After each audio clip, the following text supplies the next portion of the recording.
The following is intended for mature audiences only. Discretion is advised.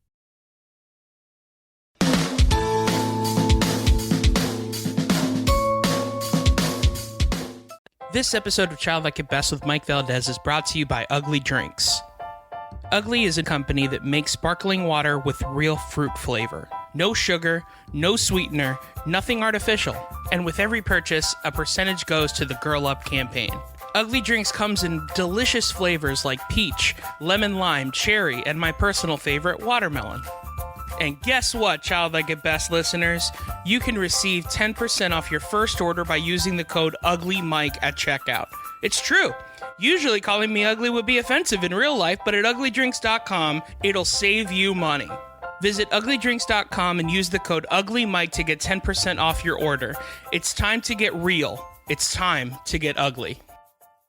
What's up, besties? This is episode 27 of Childlike at Best with Mike Valdes, and hey, I'm still the second part of that title. Real quick, before we get started with the show, I wanted to let you know that I will be headlining in Fort Lauderdale at Shipwreckers on Sunday, December 8th at 8 o'clock. It's going to be a free show with a bunch of great comedians, so come hang out. It's going to be a blast. This episode is Kaycee Conlee. Kaycee is a hilarious stand-up comedian and a very amazing person. She has a monthly live show at Improv U called The Kaycee Conlee Show, and it's also a live podcast which you can subscribe to on all podcast platforms. This episode was such a blast. I really admire Kaycee so much, and I'm so thankful to her for allowing me to talk with her. I really think that you guys are going to love this episode, so without further ado, please enjoy the amazing and the hilarious Kaycee Conlee.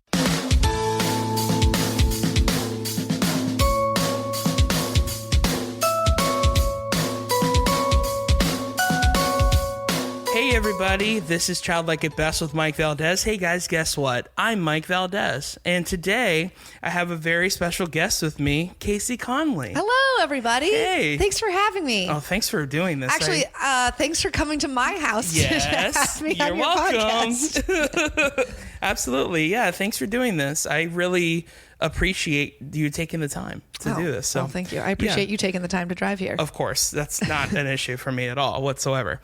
So the first thing we like to do here at Childlike at Best before I ask the first question is we like to take a Flintstones vitamin. Oh. Because it brings us back to childhood. Yes. So yeah, those are the Flintstones. Has anyone ever rejected them? Sometimes. Oh, okay. But I'm not going to be that person. But I was just wondering. I know how people can be. I moved here from LA, so I know people are like, no. No, I don't want to put this in my body. Yeah. I know all about that. Just want to. Oh goodness. However many you'd like. I've heard many people tell stories about how they've had the whole bottle. Oh my God! Yeah, really? Absolutely. We did Flintstones gummies growing up, or Flintstones vitamins, but we didn't have gummies. Yeah. It was just the chalky ones. Yeah. Yeah, that's they were horrible. Right? Yeah. So as you're taking that in, can you tell the listeners where you grew up? I grew up in a little town called Longwood, Florida. It's like 25 minutes east, maybe a little bit north of Orlando. So I most of the time just tell people Orlando because no one's ever heard of Longwood. Yeah, of course. I feel the same way about like growing up in Pembroke Pines, where it's just like, oh, I live in Miami. You know, right. So, Unless you're like from Florida and you might have some idea of where it's at. Exactly. Yeah. I tried to write a joke once about being the lesbian from Longwood. Right. That is kind of funny. Yeah, it's just a little too punny. It's like, you know what I mean? Like it's like corn. It wrote itself too easily. Sure. Yeah. So I was like, I tried it for like a week or two, and I was like, this is not me. Yeah. So obviously you're a stand-up comedian now, but what kind of kid would you say that you were growing up? Like who did you sit with at the lunch table, that kind of thing? Well, okay, you should narrow it down to like age, I guess. But I was definitely so when I was a kid, like little kid, I was a tomboy, through and through.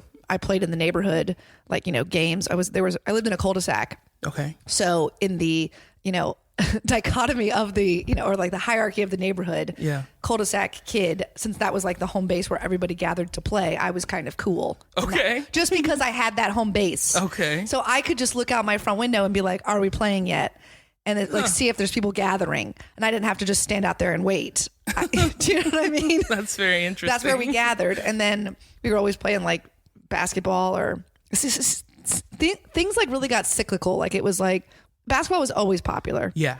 And then we'd get really into like roller hockey for like 6 months. And then I remember one Christmas, everybody got those Razor scooters. Yes. And we got real hard into those for a while.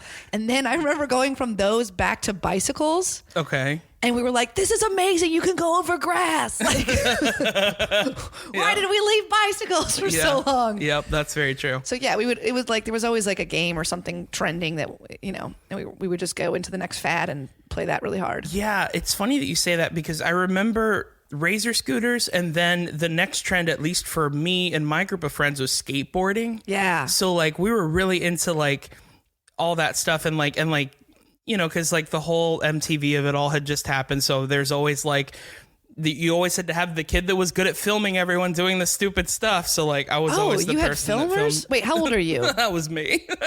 Wait, it's because we didn't have the technology yet to be filming our activities. Really? Yeah, it was just play. We're just here to play. Sure. Yeah. Well, there was that too, but I mean, like I had like those camcorder kind of things. So I mean, this was back in like 2002 or 3. Okay, yeah. I was in high school in that. Yeah, 2002 and 3. So.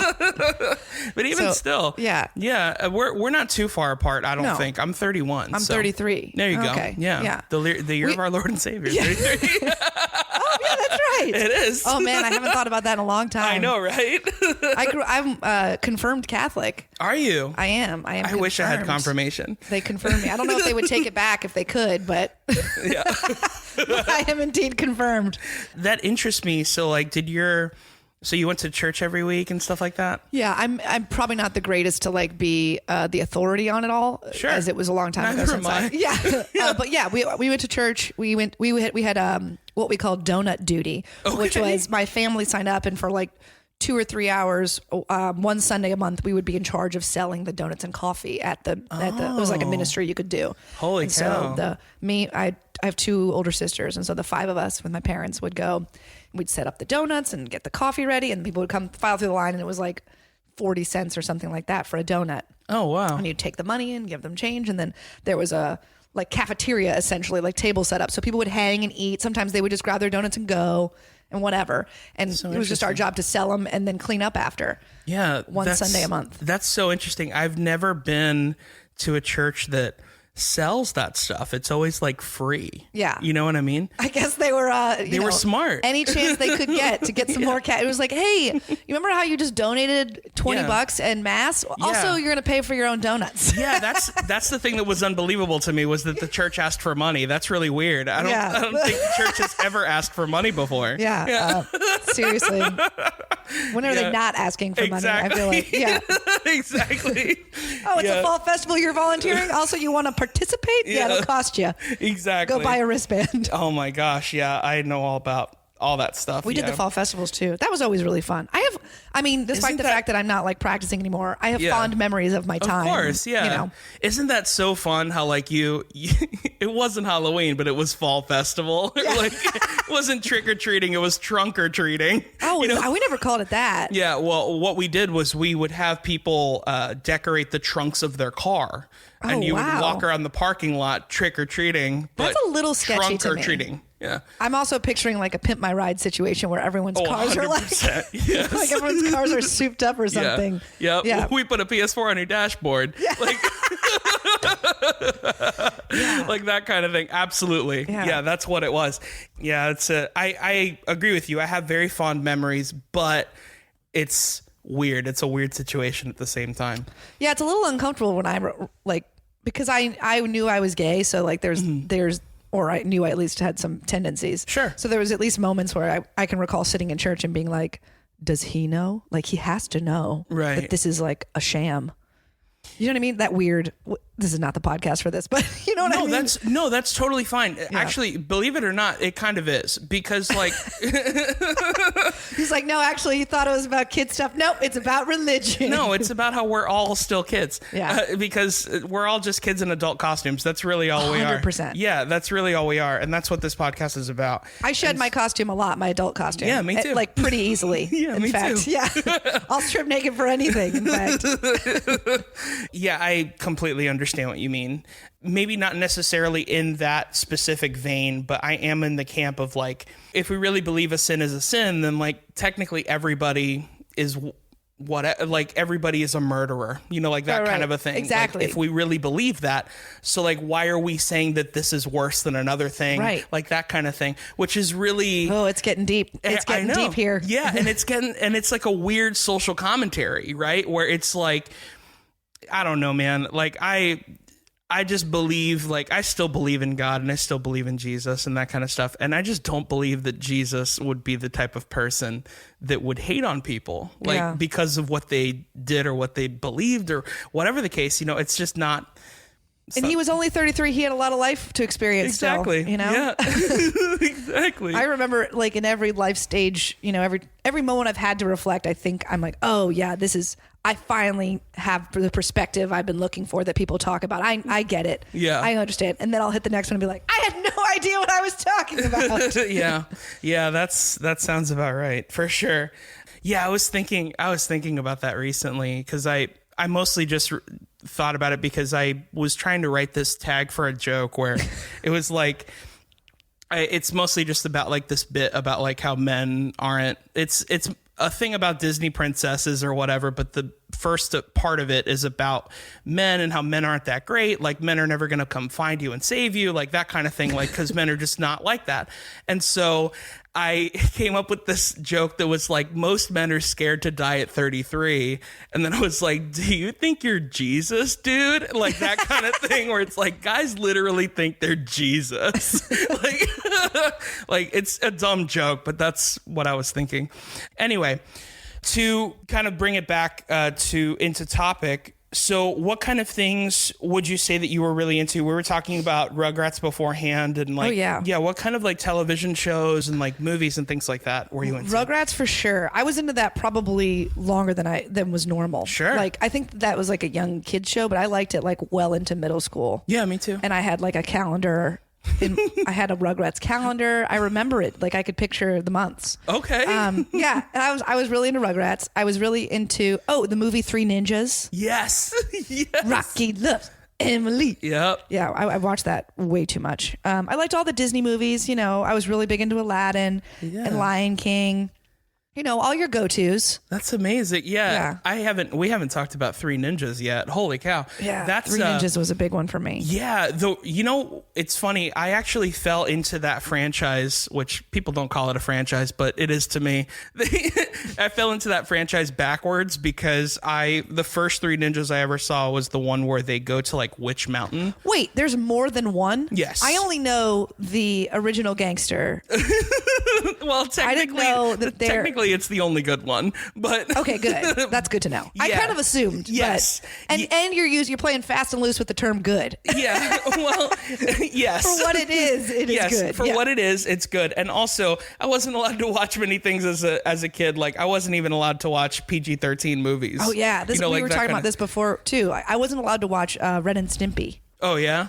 Why is that though? I don't know that I ever asked specifically. I think just because I think that my mom might have caught some of it. It was just like, it's gross, and I don't like. Sure. It's just gross, and I don't want you guys to see it. That makes sense. Yeah. Because they were pretty. I feel like streamlined on a lot of the censorship. Like, okay, this is too adult or whatever. Right. But then every once in a while they'd hit us with one that seemed odd to me, and it was usually because it was disgusting. Like, my mom, growing up, we weren't allowed to say the word fart. Yes. We had to say toot. Okay. Or, pass gas. That's a very Southern thing, by the way. Is it really? That you're not allowed to say fart? I've noticed that. That's interesting. Well, at least when I went to college in the South. So like I lived around like in Tennessee, the Tennessee area. And I noticed like Tennessee, Georgia, like all that stuff, like it like makes their face turn red when they hear the word fart. It's really strange. My mom still, like, I won't say it on purpose in front of her. Sure. I wouldn't do it just to hurt her. Yeah. Because I know she doesn't like the word. So, and like, but she doesn't like it, of course, cursing. She doesn't like us to curse. So I curse pretty regularly now, but I try to, make my mom happy and amend my behavior accordingly. Yeah. But when she's not here, you let those farts fly. Yeah. Yeah. Yeah. Let the farts and the fucks fly. All of Absolutely. Yeah. The original F word. That's what it is. So we weren't allowed to, I say we, but it was technically me for a long time. My sister was born when I was 10. So we have like a 10 very year. separate rules. Very separate rules. Yeah. So for me, like, I wasn't allowed to say stupid. Oh, yeah. Yeah. Like, I wasn't allowed to say fart. I wasn't allowed to say anything that could sound offensive. That's interesting because my wife doesn't like me to say stupid or to call things or people stupid. Right. So yeah, that's like an adult thing that I've sort of shied away from because she just doesn't like it. And I'm like, oh, well, and it's like, she has good points. It's like, yeah, don't insult someone's intelligence. You can be more intelligent in your insult. That is, you know what? That's very accurate. Yeah. That is very accurate. I side with her on that. Yeah. Unless someone's just being dumb. I don't think she has a problem with dumb, but stupid she doesn't like. I mean, it's the same thing. I know it is. Technically, at least to me it is. It's the same thing. Maybe she'll listen to this and be like, actually, I have a problem with that as well. You just never used to say it. Yeah. I could be misquoting. I don't know. Oh my gosh. Yeah, that's crazy. What other things? Oh, I liked the Jetsons a lot. There you go. The Jetsons. I was big into that.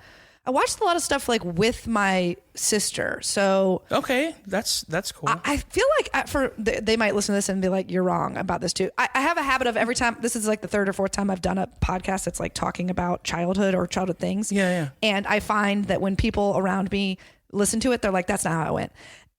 And my memory of it is very different. I'm just like, nope, this is how I choose to remember it. Sure. I am the celebrity of my memories. Yeah, I got that.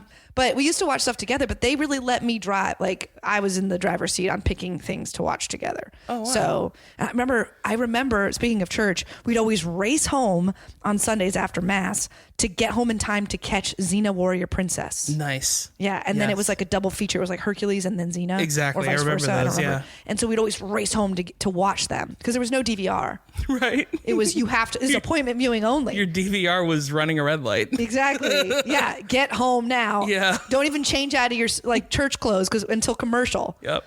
But yeah, we would race home. We loved that. I think I might still be able to do it. Do you know the Xena call? It was like, oh my gosh. Yeah, I don't remember that at all. Yeah, that was like her, like, I'm about to flip in the air and cut you or whatever. She had a big sword. Yeah, I definitely remember the flipping in the air and the sword stuff. I remember all that. I also think this just sort of popped in my brain as I was going through stuff. I was like, wow, I liked a lot of like Three Ninjas is like more boy.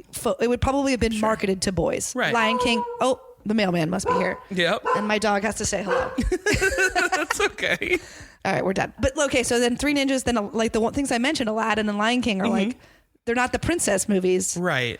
Which is weird. And then I just mentioned Xena, but she had like a sidekick, Khaleesi, yes. or whatever. I think that was her name. Yeah, it was Khaleesi, I think. Is that weird that that's from the Lord of the It does sound like it's from Game of Thrones, yeah. Yeah. Weird. Well, it was Khaleesi though, wasn't it? That was the sidekick's name. I'm pretty sure. Yeah, it's been a long time since I've seen it, so I really am the horror. I'm wondering if I'm programming it from Game of Thrones, and possible. Well, whatever. She had a sidekick that was blonde, right? And they had like kind of chemistry. Mm-hmm. So I'm just saying that I think a lot of my likes and dislikes, it should have been pretty clear. The track we were heading down. Sure. There were signs. That's hilarious. Oh man. So another thing that I wanted to talk to you about, do you remember any commercials or product placement things stick out in your craw from when you were a kid? Because that's something for me. Like I still remember like Mattel commercials, like you name it. Like I still remember like the Crossfire theme song. Yeah. You know what I You'll mean? get caught up in the Crossfire. Yeah.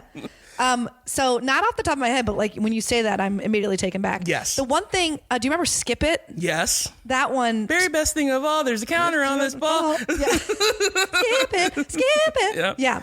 I had one of those for too. ages 7 and up. Yeah. And not for people with weak ankles. Exactly. Yes. Which I had, and it was horrifying. I would just walk in with like cut up and bruised ankles. My wife calls my ankles now Bambi ankles. Really? Why is that? Just because they're so prone to injury. Like I've in my life, I've broken both of them, and then broken one twice, once the other one, and then sprains and all kinds of crap. Yeah. You know, it's funny, right when you said Bambi, it made me think maybe your wife is like the Thumper, you know, because she has that very personality that's like, if you can't say anything nice, don't say anything at all. Oh, that is her. You know what I mean? Yeah. And it's not far off from my mom. They're both very similar. Yeah. What they say about you kind of finding people that remind you of your parents or whatever. Mm-hmm. A little bit. Yeah. Not absolutely. Actually, definitively, right, consciously. Exactly. I hope. Exactly. Yeah. So another thing that I would say was a very big thing, at least for most kids. I don't know about you, but I really like cereal growing up. Were you a really big cereal person? I liked cereal. I think I had a healthy relationship with cereal. Oh, yeah? I was really into Pop-Tarts. Into Pop-Tarts, okay. We weren't allowed to have them for breakfast, though. So they were my snack. Okay. Because it's like it wasn't a suitable breakfast. Sure. Of course, I was allowed to have like Cocoa Puffs for some reason. But I remember we weren't allowed to have Pop-Tarts. It's like, but we would have them in the house. It was just, that's a snack. Yeah, I get that. Yeah, it's like my best friend, he wasn't allowed to watch Harry Potter, but he was allowed to watch Wizards of Waverly Place. It makes no sense. It's the same thing. Yeah, it seems very arbitrary. Yeah. It seems like maybe his parents didn't like Harry Potter for some reason. I guess. They were Slytherins. Yeah, it was relatively similar for me as well. But I was a lot older once Wizards of Waverly Place came out, so I wasn't interested really. Yeah. Other than like, wow, Selena Gomez is cool. In your friend's parents' defense, Wizards of Waverly Place was like through and through made for kids, right? From the first episode to the last. Yeah. And because Harry Potter was written where the readers were growing up, it was like over the course of years. Yeah. The subject matter and the content does get like heavy. Yeah, that's true. Even though you can handle the first movie or book when you're 10, you certainly can't handle the seventh one. Right. When you're 10. When Yeah. you're 10. So that makes sense. So they might be like, we just want to pump the brakes, and maybe we'll start you when you're like 14, split the difference, and you can learn all about death. Then. Yeah. I don't think that's what it is, but I hope so. I was like, it would make the most sense. It would. And that's probably, I thought it way further through than anyone else did. But my sister is, I have a 10-year-old nephew who's he's a like voracious reader. And she's like trying to like, I'm like wondering when she should open up to Harry Potter. He's not like asking for it or interested in it yet. So it's like very much up to her to introduce him. Excuse me. And then we'll see if he likes it or not. He better, or, he's pretty much dead to me. But, but she's going through that thing too. She's like, well, it's maybe, that he's not interested isn't the worst thing. He's got other books that are more for his age group right now. So. Yeah, absolutely.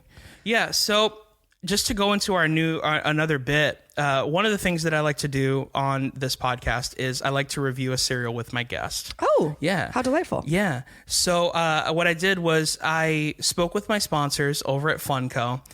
Now, by sponsor, I mean that I like them. And by spoke to, I mean that I tweeted them repeatedly and they didn't get back to me. So another thing is I usually like to get a cereal that has something to do with my guest in some way, shape, or form. Okay, cool. So the cereal that I got for you. Oh, this is exciting. Yeah. is Batgirl cereal. Oh my goodness. Yeah. Isn't that crazy? That looks awesome. Yeah. So I've never heard of this. Yeah. Is it it's not mainstream, I guess. Yeah, it's not mainstream cereal. No, man. It's awesome, I only get indie cereal. That's all I get. I only get the alternative rock cereal. You're so alt. Exactly. What a hipster. It's the Radiohead of cereal right here. Yeah. So yeah, it's the tasty treat that's fun to eat. Okay, so for the listeners, the box is all purple with yellow writing, and there's a toy? There is. And they basically look like purple Fruit Loops, if I can relate it to something. And I have to be honest with you, the purple worries me because I'm worried it's going to be grape flavored. And I have been traumatized by grape flavored things. Well, the good news is I have done a lot, like 27 or 28 episodes of these, and I get a lot of Funko cereals, and they all taste exactly the same. Okay, so it's just food coloring. Exactly. I don't have to be so scared. you don't have to be worried about grape flavored things. Phew. It's not going to taste like grape. So what I'm going to do is I'm going to go ahead and pour them into the bowl here, and I'm going to make sure and mic it for all the ASMR weirdos that like to loop it and make it their ringtone or whatever the weird thing it is that they do. That's a good one. All right. Yum. So it would be fun to review this cereal, but I think what will be more fun is to review this cereal as Batgirl. Oh. So what I would like for you to do is what I'm going to do is I'm going to play some Batgirl adjacent music or Batman music. And so Batman talks like this. Right, but Batgirl is, what is she like, husky with a pitch issue? So here's the thing. I don't know. So we can make her can make her sound like whatever we want. Yeah. And the best part is whoever knows what she sounds like is going to be so mad, and that's going to be hilarious. Oh, I apologize in advance for your anger. They're probably take your blood pressure pills. No. They're going to be upset about it. If they are, they don't have a life. But yeah, so I'm going to find some Batman music here. Okay. And then whenever you're ready, I would like for you to review this as Batgirl. Well, okay. Now, instinctually, now that I'm reviewing it as Batgirl, I feel like I'm going to be predisposed to like my own cereal. You can. I don't know. We'll just see. We'll just see what happens. Yeah, we'll just see. Yeah, exactly. We'll see what happens. Just pretend like Commissioner Gordon just gave this to you.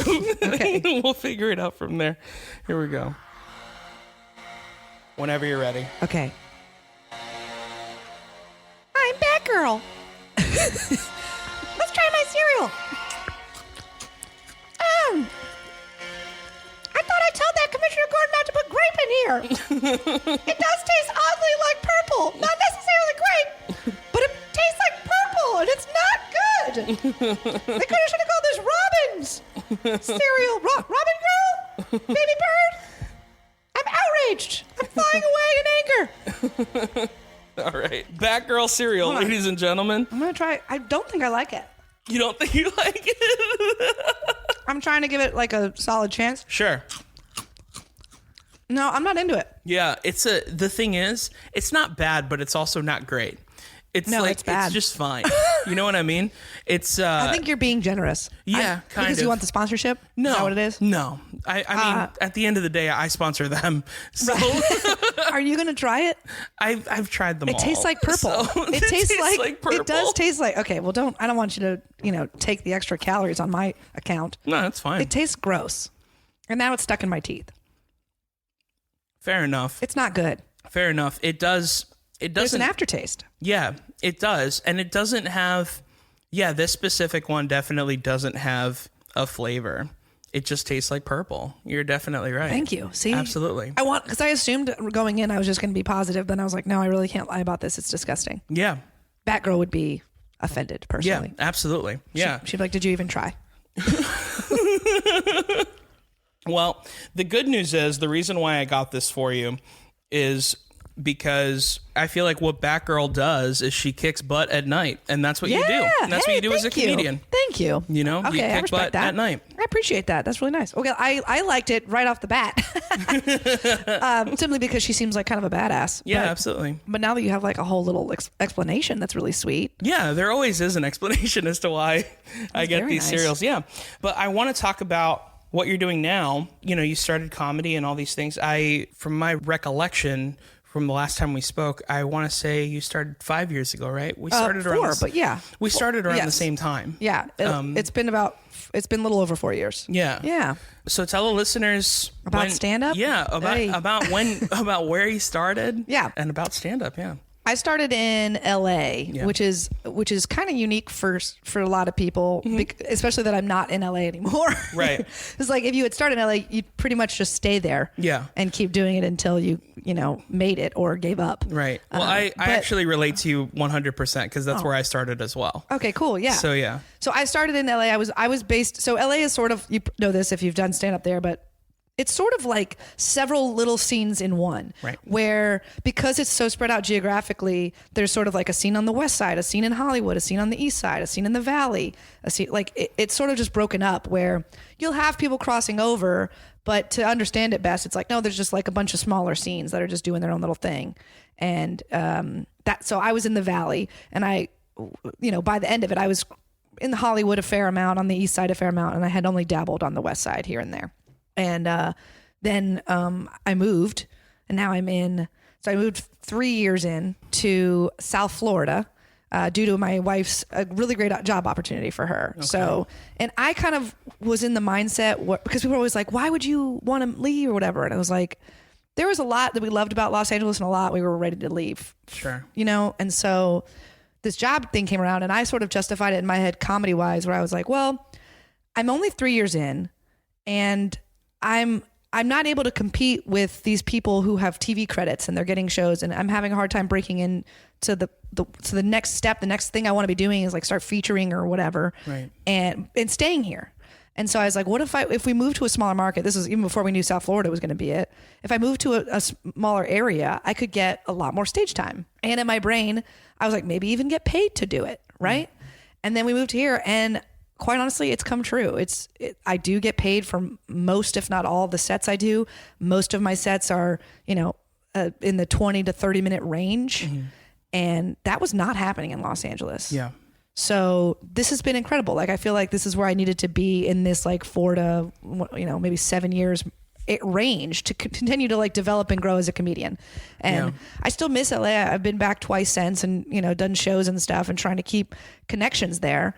But in the scheme of like stand up, I don't know that I miss it all that much. Yeah. Yeah. You know, I would say if I had to pick something I miss, it's certainly the sort of glitz and glamour of I do stand up in LA and telling people that you do comedy there. Right. Especially comedians that don't know or people that don't know like how hard it really, like what a grind it is. And then also the shows themselves and like the quality of comedy. It was like, that was pretty cool. Like I would be on a show and then like a celebrity would drop in or, you know what I mean? Or someone I like really respect and admire. And that isn't going to happen in South Florida, you know? Yeah, absolutely. Jerry Seinfeld's not dropping in at the, you know, so that was really cool too. But I think as far as like my own personal development, I'm right where I should be and it's going well. Yeah. When did you start performing? Did you start performing as a kid? Performing, that's interesting. Are you familiar with the artist way? Do you know what that is? Okay. Absolutely. So in diving in sort of into my psyche with that whole artist way, I would say from like a very early age, I knew I wanted to be like on stage and perform or like entertain. And I sort of like hid that and I felt like it wasn't a realistic goal or a worthy achievement. Like I needed to have like a real job and a real plan for how I was going to take care of myself. Okay. And so I sort of like pushed it aside for a long time. And then why, and can I ask you, why do you think that you thought that way? You know, I'm not sure. Like one of the things the artist way has you explore is like where you got those notions from. And this book basically, or, you know, teaching, whatever, mantra, whatever you want to call it, you know, hints at the fact that it's like parents, teachers, coaches, mentors in your life, or even friends, family members, whatever, gave you these impressions, whether like directly or indirectly saying it to you or speaking about others doing it or whatever. And it comes out, it comes through. I can't pinpoint. My memory's terrible. So I don't have necessarily a distinct memory of someone telling me that wasn't worthy, Sure. But I guess maybe the sum of my collective, you know, upbringing or belief system or whatever just made me feel like I needed to have at least a backup plan and it couldn't be my primary pursuit. Right. I don't know. I'm not sure. Like, I don't want to blame my parents because I don't think it's anything they ever said, though they both did have careers and I don't think anyone is to blame when it comes to that stuff. And one of the reasons why I'm asking you that is because I relate to that a lot. Yeah. Because it's a very Christianese thing, at least from what I can remember from growing up, to always stay humble. And the entertainment business is not about humility. 100%. Yeah. It's all about who you are and what you do and everything about you. Yeah. And even in the point where I am right now, where I've sort of like, I've embraced it and I'm just trying my best to, you know, be who I am and be true to myself, but still pursue this. It's still hard for me to like, look at all these shows I'm going to be on. Right. Come to my show. Come pay to see me perform. Exactly. It's still like really hard for me, you know, to do that and pressure people the way that you're supposed to sell tickets. Sure. I'm always like, hey, if you can come, cool. If not, no worries. Like, I know there's other ththings and more fun things you might want to do. And it's just weird. Like I've gotten to a point where it's like, this is just part of the business and you just have to like sort of turn a blind eye and just do it. Yeah. But it was really hard in the beginning. So anyway, I think I started performing in like a more subtle capacity. I started improv. I guess that's not subtle, but I started improv and I had been doing like little web videos and vlogs and things like this. And I started doing improv and then I was like, oh, this like really ignites like something in me. Like this is where I'm really happy. And then I was like going down the improv thing and having a great time with that. And then I got really annoyed by trying to coordinate people's schedules. And like, we'd have a show and it's like, you have to get 6 other people to be free that day to go to the show and of varying commitment levels. Like there could be half of you that are super into it that will cancel plans for it. But then even 1 or 2 people aren't like that. Now you've got to bail on a show or bail on a practice or whatever. And I was just like, I got sick of doing that. And finally was like, I've just got to do stand up. I've got to just try stand up. And it was still, I mean, daunting and scary to me. And then I finally, after my wife said, you have to stop talking about it and just do it. Right. And I was like, you're right. And she's like, just do it. Stop saying you're gonna, or you've always wanted to, or you will eventually, and just freaking do it. Right. And something that I found really interesting is that when you moved out to LA, you started with like PA jobs and things like that. And that's kind of how you fell into love with wanting to write. Yeah, right? absolutely. It was like, I think what I was doing, if I can reference Artist Way again, was this thing that they call they call a shadow artist is like someone who wants very much to be like an artist or the performer or the writer or the painter, whatever the artistry is, sculptor, who knows. And because they're either afraid to pursue it or whatever, they pick careers that are like adjacent to, that feel safe and feel worthy, but they're not quite right. Like maybe you're an agent or maybe you're a producer, which is the track I was on. I was an associate producer when I left television to start doing stand-up and performing and like for reals. Yeah. And so I think that's what I was doing. I was like, oh, like I can remember my mom watching the Today Show and being like, you should be Katie Couric or like whatever. You should be on TV. Right. Like you would be so good at this. Yeah. Like just doing this or whatever, like interviewing the people or whatever. And me being like, yeah, that would be really fun. And then sort of like I said, for whatever reason, thinking it wasn't a worthy pursuit because I was like, well, I don't want to be a news anchor. So that's not legitimate then because I don't want to do the news. So maybe I could do programming or production or whatever, and sort of making reasons in my head why this made more sense for me. Yeah, there's something kind of funny about that, especially about like, it's at least common for me with the whole like, you know, your parents or someone will see something and be like, you should do that thing. And like for example, like, oh, you sing, you should be on American Idol. Like, oh really? God. I wasn't thinking about that. Thanks. No, you're funny. You should be on SNL. Yeah. Like really? Oh, thanks so much. I'll give them a call. Yeah. Well, I had someone told me this before. Yeah. My friend, this is the best. My friend was like, she was like talking to her mom and her mom was like, you know what, with this whole comedy thing, it would be a lot easier if you just go viral. You just need to go viral. Right. And I was like, are you freaking kidding me? Yeah, sure. Yeah. Let me just go viral. Yeah, let me hashtag viral on this video. That way we can make the video viral. Yeah. I can't believe I didn't think of that. So, oh my gosh, I get that all the time. Yeah, it's so crazy to me. But yeah, it's that's real funny. So you worked on The Tonight Show with Jay Leno. Yes. Well, I was at NBC Page. Right. And then I worked on The Tonight Show. So you were Jack McBrayer's character on 30 I was 100%. Yeah, I was Kaycee the Page.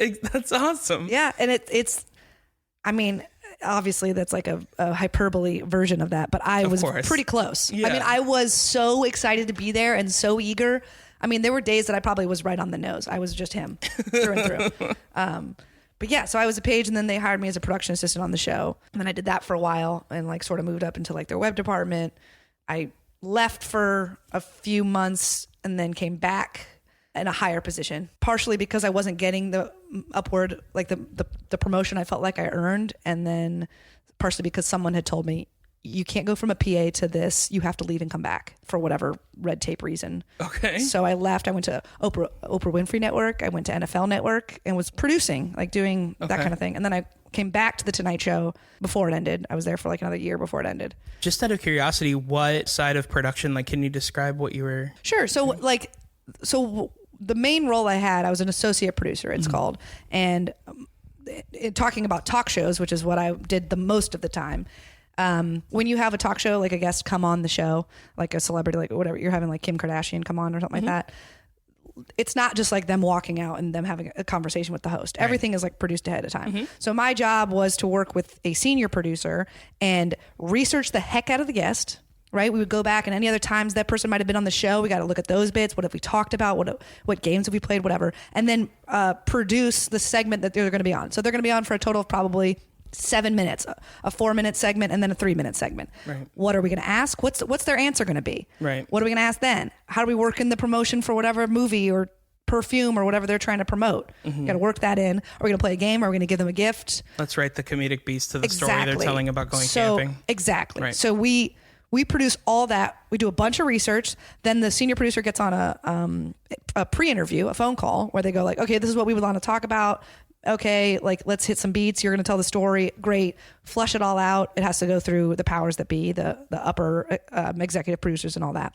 But that's all done ahead of time, and it's loads of work. And also, depending on the show, as an associate producer, your role could also be logistics of getting them there, like setting up a car, hair and makeup? What's their call time? Do they need security? What kind of food do they need? Like all kinds of stuff. That's so much work, man. So yeah, it was a lot. It's crazy. And it's crazy how much pressure there can be because these celebrities come with like such, you have to like, hold them with like gloves, and it's like, you can't, if anything's wrong, they're going to be mad. Yeah.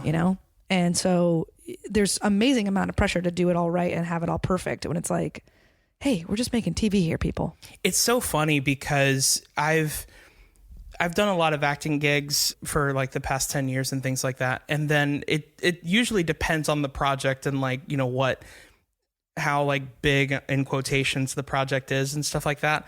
I always find it so funny where they'll hire a PA just to follow you to make sure that you don't like run away. Yeah. And I'm like, I'm just going to the bathroom. I'm not going anywhere, but apparently that's like a thing. And I'm just like, how do people do that? That makes no sense to me.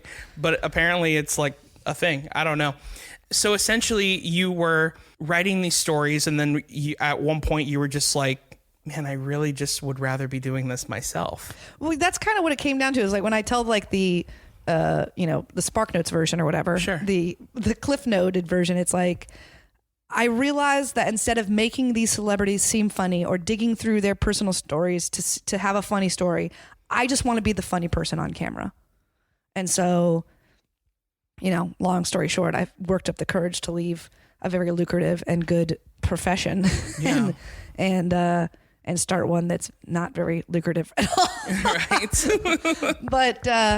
but it makes me a lot more fulfilled at the end of the day. And, people are always like, why wouldn't you just start doing comedy while you were doing that? And the truth is, I was so drained creatively and, exhausted. It's not like a 8-hour work day. It's, I couldn't imagine doing comedy and doing you're on that. Call all the time. Yeah.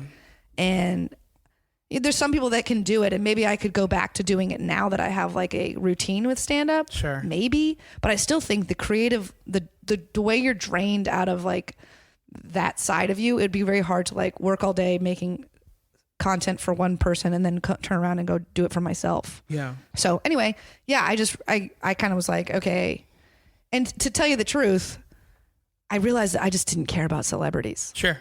And that was a big part of the role. It was like, of course, you're not just researching Kim Kardashian because she's coming on the show. You already know a ton about her because you watch all the stuff. You care about her happenings. You're following her on Instagram and all that. And I just was like, hey, I don't actually care about all this stuff. Mm-hmm. Like, it seems like a lot of other people in my role do. Yeah. And I don't. And so I was like, this is not for me. Yeah, that makes a lot of sense. So absolutely. Yeah. So what mics were you hitting when you were in LA? Oh, we're going to go that deep, huh? Well, I just want to know, because we started around the same time, and I just find it kind of funny that maybe we saw each other and didn't even realize it. Yeah. So I hosted for like at least 2 years, close to 3, at Flappers Bar Mic on Monday nights. Okay. So I was there a lot. And then I would do the one at the other bar, the other door on Tuesdays. I did, oh my gosh, this is like taking me back. I would try to hit the Improv on Sundays for lab work. I never got up. I must have gone a dozen times. Really? And never got called. Stayed till the latest I ever stayed was like till it ended, but I only did that like once. Yeah. And then I would stay at least till midnight, and I never got called. And now, of course, I'm like, maybe I should try and go just one time when I'm in LA. And I'm like, no. Yeah. To be fair, though, I did the lab a few times. It was always kind of a crapshoot because it's all comedians. Yeah, I ended up getting booked at the Improv through an independently produced show a couple times now. So I've gotten to do the main stage. Yeah. But I still, I was like, maybe you got to go find a side door. I'm just not going to be able to walk in the regular way. Of course. If you were like the traditional gatekeeper, but I can do it another way, is what I found. Let's see. I was in Burbank, so there was the veterans of, what was that? The Burbank veterans, whatever it was, that had a mic. I can't remember the Burbank veterans. What was it? It was like the veterans of foreign wars, like the VFW there in Burbank had open mic on Friday nights. I don't know. I don't remember. Like I said, that. I was in the Valley, so that's where all the mics I was going to. Yeah. But I lived in the Valley as well. I lived in Valley Village. So then there was that one at Good Night. Good Night. I remember that. Went to that one a lot. oh wow, this is like, there was one that had started up within like maybe a year of when I left. Zach Vile ran it. What was it called? It was at that bar, the beer place. Right. I remember Zach. It was like a beer bar. I can't remember the name of it, but I used to go there all the time as a patron, not just as a comedian looking for stage time. Yeah. I'll be honest, a lot of my recollection of a lot of these places are just looking through the Comedy Bureau. Oh, yeah. And then driving or Ubering to said place from the Comedy Bureau and then doing my set and going to another place on the Comedy Bureau. And like that's... Other than like a few rooms where I went very frequently, like the Meltdown and, you know, things like that, and Flappers and places like that. I don't remember a lot of these places. I remember who books them. I remember the host. Yeah, I remember the hosts. I remember all these things. Yeah. I just don't remember the bars or like whatever. Yeah. I remember the rooms and like what they look like and things where like that. Where the stage was. Exactly. Where the stage was. Why would they put that there? Yeah, and how awkward it would be if, you know, it wasn't levitated or if like they were levitating them? You mean elevated? Yeah, that's what I meant. Yeah. Well, I also do magic. So yeah. I was like, whoa. Yeah, it's me and Justin Willman. That's it. We're the only comedians that do magic. That's amazing. Yeah. He's clearly better than me, but a lot of magicians think they're comedians. So but Justin Willman's actually a good comedian, though. Right. That's the difference. That's a huge difference. Very important difference. Exactly. So you ended up moving back here after that, and that was around what time? I was January of this year. January of 2019. Oh, really? So it hasn't even been that long. No. Holy cow. Yeah. That's still, great. Still pretty, I guess, pretty new-ish here, but I dove right in. I mean, I started. Yeah, you're freaking killing it. Yeah. Well, thank you. Yeah. But I had met, Richie Lees. I knew him from LA. Of course, me So too. I had reached out to him when I was moving here and asked him for some advice, and then I met Fassel early on, and he helped me. So I had like the connections in place, and I got here, and I just started going to stuff immediately. Like I would just start. I drove down like my very first. We arrived on like a Saturday, and that Monday I went to Red Bar in Miami. I stayed there and didn't go up until 1 a.m. Yeah. And then, you know what I mean? And just started, I was like, well, I got to hit everything and meet everybody. Yep. And prove myself. Because it really is starting over. Of course. And like you walk in and I know I'm funny. Like I know I'm at least funny enough to be at this open mic, right? Or to like perform here. But nobody knows that. Nobody knows you. I've related a lot to playing pickup basketball. Okay. Because I walk in and I'm the girl. And it's like, well, no one wants to pick me up. And then until I play, and I better not turn the ball over in the first game or the first possession.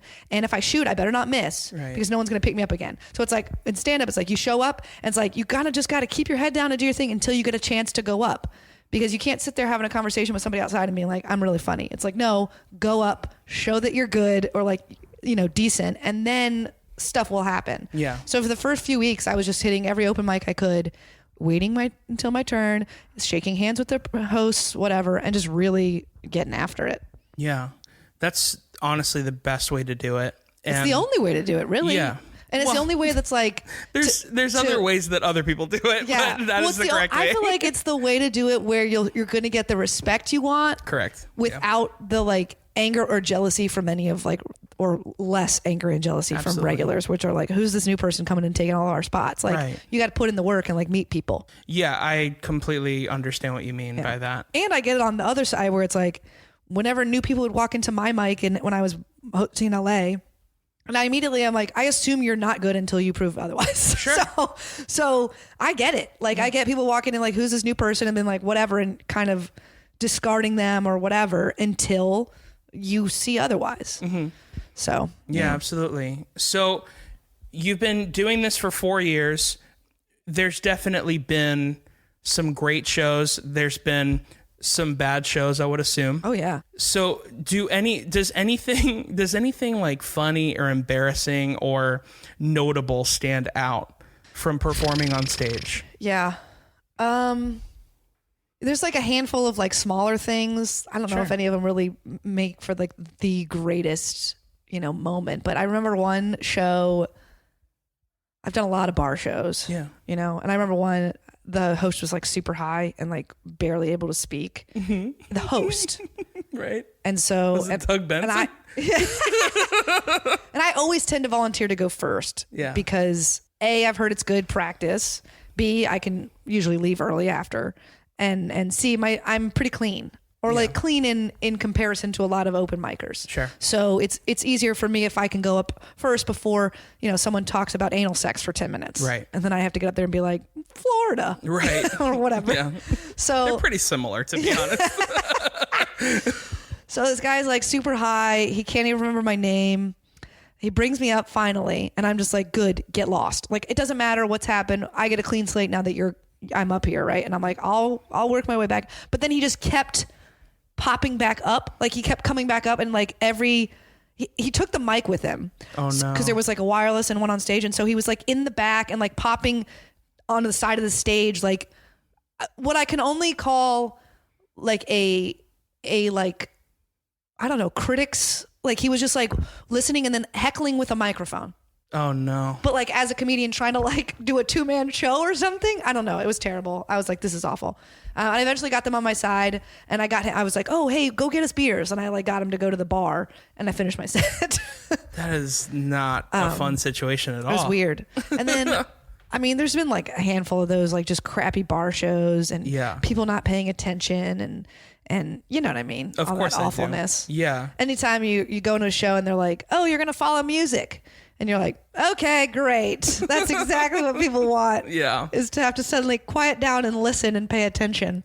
Yeah, that's usually always really difficult. Like to do anything where you're doing comedy at any kind of a variety show. Yeah. Where, or like someone's doing like spoken word poetry. And I just thought of a good story. So this ended up being cool and ended up like working out all right. But I have a pretty long joke about Dick's Sporting Goods. Mm-hmm. And I just riff on the fact that they called it Dick's. And it's like, you sell sporting goods. Like you knew lesbians were going to be in here. Right. And you called your store Dick's.